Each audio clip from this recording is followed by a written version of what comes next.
શ્રી રાંદલ વિદ્યાલય મોરબી। નમસ્તે બાળ મિત્રો, કેમ છો? મજામાં ને? આજે આપણે શીખીશું હિન્દી કક્ષા 7 पाठ 3 कुत्ते की वफादारी। कुत्ते की वफादारी पाठ लल्लू भाई रबारी नामक एक भाई ने लिखी है। प्रस्तुत कहानी में लेखक ने अपने स्वामी के प्रति जानवर की वफादारी को उजागर किया है।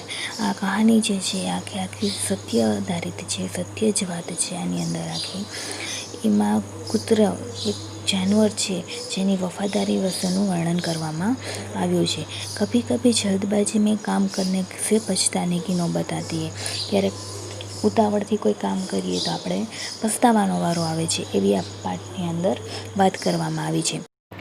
लेखक ने यह बात कुत्ते और बंजारे की इस कहानी के माध्यम से बताई है। लेखक ने जे आपने बात करी है आ पाठना आधारे वणजारो है और कुतरो है माध्यमथी आपने करी है।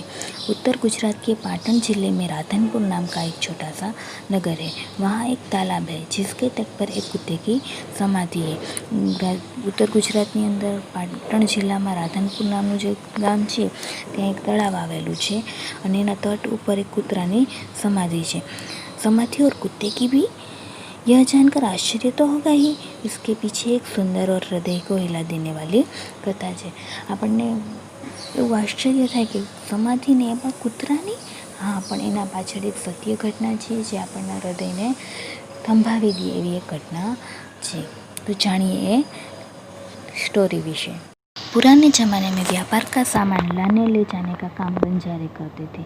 एक बंजारा था, वह अपने ऊँटों पर गांवों का माल सामान लाद कर शहरों में ले जाता था और वहाँ से मिश्री, गुड़, मसाले आदि भरकर गांवों तक ले आता था। પહેલાંના જમાનામાં જ્યારે માલ સામાનની હેરાફેર કરવામાં આવતી ત્યારે ઊંટનો ઉપયોગ કરવામાં આવતો। ઊંટની પીઠ ઉપર બધા માલનો સામાન બધો રાખી અને એક જગ્યાએથી બીજી જગ્યાએ લઈ જવામાં આવતો અને જે ઊંટનો માલિક છે તેને વણજારો કહેવામાં આવતો। लाखों का व्यापार था उसका, इसीलिए लोग उसे लाखा बंजारा कहते थे। लाखा के पास एक सुंदर कुत्ता था। कुत्ता बड़ा वफादार था। रात को वह बंजारे के पड़ाव की रखवाली करता था। अगर चोर लुटेरे पड़ाव की तरफ आ जाते दिखाई देते तो कुत्ता उसे भौंक भौंक कर दूर भगा देता था। बंजारा अपने कुत्ते की वफादारी से बहुत खुश था। આ વણજારો છે તેનો કારોબાર બહુ મોટો હતો, લાખો રૂપિયામાં હતો, માટે તેને લાખો વણજારો કહેવામાં આવતો। તેની પાસે એક કૂતરો હતો, તે બહુ જ વફાદાર હતો અને રાત્રે તેના પડાવની ચોકી કરતો। કોઈ ચોર લુટેરા આવે તો તેને ભસીને ભગાડી દેતો, એટલા માટે થઈને લાખો તેનાથી ખૂબ જ પ્રસન્ન હતો। एक बार बंजारा व्यापार में मार खा गया और रुपयों की ज़रूरत आ पड़ी। वह राधनपुर के एक सेठ के पास पहुंचा। उसने अपनी बात बताई। वणजारो છે ને એક વખત વ્યાપારમાં ખોટ ગઈ ને લાખો રૂપિયા વયા ગયા, એટલા માટે એને પૈસાની જરૂરત પડી। પછી રાધનપુર શહેરમાં એક શેઠ છે એમની પાસે પહોંચ્યો અને એને આખી વાત કરી। सेठ ने कहा, रुपये तो मैं दूंगा, मगर उसके बदले में तुम क्या गिरवी रखोगे? लाखा ने बोला, सेठ जी मेरे पास फूटी कौड़ी भी नहीं है, मैं व्यापार में सब कुछ खो दिया है। मेरी ज़बान पर विश्वास रखिए और मुझे रुपये दे दीजिए। मैं आपकी पूरी रकम सूद समेत 1 साल में ही चुका दूंगा। सेठे कीधुं कि हूँ तने पैसा तो आपू, सामे तू शू गिरवी राखीश मारी पासे? ते लाखाए कीधुं कि साहेब मारी पासे फूटी कोणी पण बची नथी, मारा व्यापारमां बधुं ज खोई दीधुं छे। तमे मारा उपर, मारी जुबान उपर विश्वास राखो, हूँ तमने 1 वर्षनी अंदर बधा ज पैसा पाछा लौटावी दईश।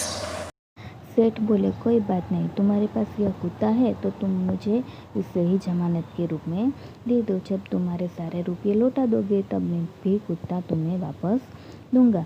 बंजारे को दुख तो बहुत हुआ अपने कुत्ते को देने में, मगर कोई चारा नहीं था। रुपये लेकर वह चला गया। सेठे कीधुं कि कांई वांधो नहीं, तारी पासे ज्यां कूतरो छे तो कूतरो मारी पासे गिरवी मूकतो जाय। ज्यारे तारी पासे पैसानी सगवड़ता थई जाय त्यारे मारी पासेथी कूतरो लई जाजे अने पैसा दई जाजे। वणजाराने दुख तो बहु लाग्युं कूतरो देवा माटे, परंतु एनी पासे बीजो कोई विकल्प ज हतो नहीं। कुछ दिन बीते। एक बार सेठ के यहाँ चोरी हुई। कुत्ते ने चोरों का पीछा किया। दूर जंगल में जाकर चोरों ने सारा माल सामान जमीन में गाड़ दिया और वहाँ से 9-11 हो गए। कुत्ता वहाँ भौंक कर सेठ को बताने लगा कि लुटेरे आपकी दुकान को तोड़कर माल उठा ले गए हैं। सेठ तो हक्का बक्का ही रह गया। कुत्ता सेठ की धोती पकड़कर आगे खींचने लगा। सेठ कुत्ते के पीछे पीछे चलने लगे। થોડા દિવસો વીત્યા પછી શેઠને ત્યાં ચોરી થઈ। કૂતરો છે એ જોઈ ગયો અને ચોરની પાછળ પાછળ એ પીછો કરવા લાગ્યો। ચોરે તો જમીનમાં બધું માલ સામાન દાટી અને ત્યાંથી આઘા પાછા થઈ ગયા, વયા ગયા બધાય, પણ કૂતરો તે જોઈ ગયો તો એટલે તેને શેઠને બધી વાત કરી અને શેઠની ધોતી પકડી અને ધીમે ધીમે જંગલની તરફ ત્યાં લઈ ગયો। जहाँ चोरों ने माल छिपाया था वहाँ जाकर कुत्ता अपने पैरों से मिट्टी खोदने लगा। थोड़े ही खोदने पर सब सामान निकल आया। सेठ की खुशी का कोई पार नहीं था। वह कुत्ते को प्रेम से थपथपाने लगा। कुत्ते की वफादारी पर वह मुग्ध हो गया। કૂતરો શેઠને જંગલમાં જે જગ્યાએ બધું દાટ્યું હતું ત્યાં લઈ ગયો અને જમીન પરના પગ વડે જમીનને ખોદવા માંડ્યો। થોડી ખોદી ત્યાં બધો માલ સામાન ઉપર આવી ગયો એટલે શેઠ એકદમ એનાથી खुश થઈ ગયો અને કૂતરાની વફાદારી ઉપર નાજ હતો। घर जाकर उसने एक चिट्ठी लिखकर कुत्ते के गले के पट्टे में बांधकर कहा, कुत्ते भाई जाओ, तुम अपने मालिक लाखा बंजारा के पास, तुम मुक्त हो। कुत्ता खुश हो गया और अपने मालिक से मिलने के लिए जल्दी जल्दी भागने लगा। માલિકે કૂતરાના ગળામાં એક ચિઠ્ઠી લખી દીધી ને એમાં એને બધી વાત લખી કે તારા કૂતરાએ મને મારી જે ચોરીમાં માલ વયો ગયો તો એ બધો પાછો આપી દીધો છે, એટલે હું એનાથી એકદમ ખુશ થયો છું અને હું એને મુક્ત કરીને તારી પાસે મોકલું છું। કૂતરો એકદમ ખુશ થઈ ગયો અને પોતાના માલિકને મળવા માટે થઈને અને દોડતો દોડતો પોતાના માલિકને મળવા માટે ભાગ્યો। इधर लाखा ने भी व्यापार में खूब रुपया कमाया। वह सेठ को उसकी रकम वापस करने के लिए उसी रास्ते से आ रहा था। उसने दूर से अपने कुत्ते को अपनी ओर आते हुए देखा। वह नाराज हो गया, सोचने लगा कि कुत्ते ने मेरी जबान काट ली, उसने बेवफाई की है, अब मैं सेठ को क्या मुँह दिखाऊंगा। आ बाजू लाखाने पण व्यापाરમાં સારા એવા પૈસા મળ્યા અને એમ થયું કે હું શેઠને મારા રૂપિયા આપી આવું અને મારો કૂતરો પાછો છોડાઈ આવું। ત્યાં કૂતરાને રસ્તામાં આવતા જોયો અને એમ થયું કે આ કૂતરાએ તો મારી જબાન કાપી લીધી। મેં તો શેઠને વચન આપ્યું હતું કે કૂતરો ક્યાંય જશે નહીં। હવે હું શેઠને શું જવાબ આપીશ અને શું કઈ રીતે મોઢું બતાવીશ। उसने आव न देखा न ताव, बस कुत्ते के माथे पर लाठी का प्रहार कर दिया। कुत्ता बेहोश होकर गिर पड़ा।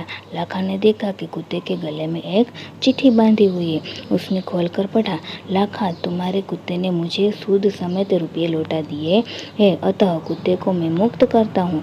उसने मेरे घर की चोरी किए गए माल सामान को वापस दिलवाया दिया है। खुश होकर मैंने स्वयं मुक्त किया है। લાખાએ તો કાંઈ સમજ્યા વિચાર્યા વગર જ કૂતરાના માથા ઉપર લાકડી મારી દીધી ને કૂતરો બેહોશ થઈ ગયો। પછી એને જોયું તો કૂતરાના ગળામાં એક ચિઠ્ઠી બાંધેલી હતી જેમાં લખ્યું હતું માલિકે કે તારા કૂતરાએ મારા ઘરમાં થયેલી ચોરીને બધો માલ સામાન પાછો આપી દીધો છે, એટલે મેં ખુશ થઈ અને સામેથી જ તેને મુક્ત કર્યો છે અને તારી પાસે મોકલ્યો છે। लाखा तो चकित हो गया। वह चिल्लाने लगा, हाय यह मैंने क्या कर दिया, हाय यह मैंने क्या कर दिया। वह कुत्ते के शव को अपनी गोद में लेकर फूट फूट कर रोने लगा, लेकिन अब पछताए होत क्या जब चिड़िया चुग गई खेत। લાખો તો એકદમ ચકિત થઈ ગયો, રાડો નાખવા માંડ્યો કે હાય આમે શું કરી નાખ્યું, હાય આમે શું કરી નાખ્યું। કૂતરાના શબને પોતાના ખોળામાં લઈ અને ફૂટફૂટને રોવા માંડ્યો, પણ પછી પસ્તાવાનો કોઈ મતલબ છે નહીં। એક વખત સમય વીતી ગયા પછી તમે ગમે તેવો પસ્તાવો કરો એનો કોઈ ફાયદો છે જ નહીં। लाखा ने उस वफादार कुत्ते की समाधि बनवाई जो आज भी पाटन जिले के राधनपुर के तालाब के किनारे पर खड़ी है और उस कुत्ते की वफादारी की कथा संसार को सुना रही है। કૂતરાનું મૃત્યુ થઈ ગયું એટલે એ વફાદાર કૂતરાની લાખાએ સમાધિ બનાવી અને એ સમાધિ આજે પણ પાટણ જિલ્લામાં રાધનપુર ગામ છે ત્યાં તળાવ પાસે આવેલી છે। બાળ મિત્રો, આ એક સત્ય ઘટના છે, તમારે જોવી છે ને લાખા વણઝારાના કૂતરાની સમાધિ, તો ચાલો નિહાળીએ।